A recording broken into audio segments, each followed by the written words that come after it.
Kasi nga, less than 300, ay greater than 360 degrees, tapos negative pa yung angle. So, ito yung gagamitin natin na formula to find the smallest negative and smallest positive coterminal angles.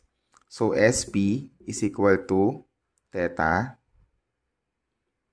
negative theta, plus 360 times K.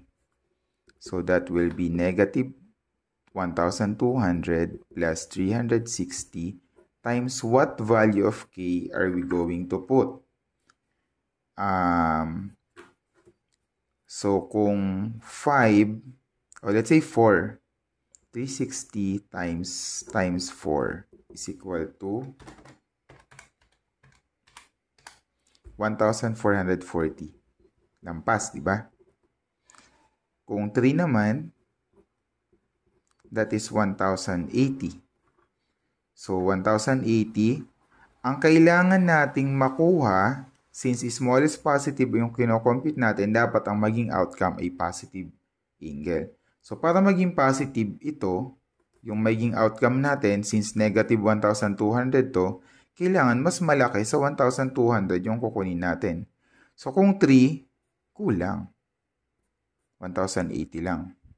Pero kung 4 yung gagamitin natin, 1,440. So, yun, lalampas tayo sa 1,200. So, therefore, ang gagamitin natin is 4. And that will be equal to negative 1,200 plus 1,440 is equal to positive 240. Tama ba? 1, 2 minus 1,440 is 240.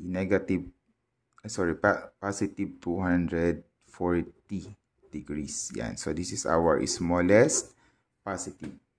And for our smallest negative, Sn is equal to negative theta plus 360 times K is equal to negative 1,200 plus 360 times what number?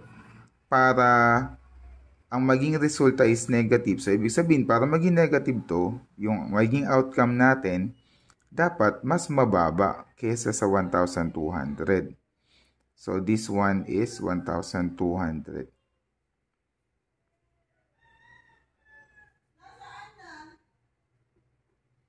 So, negative 1,200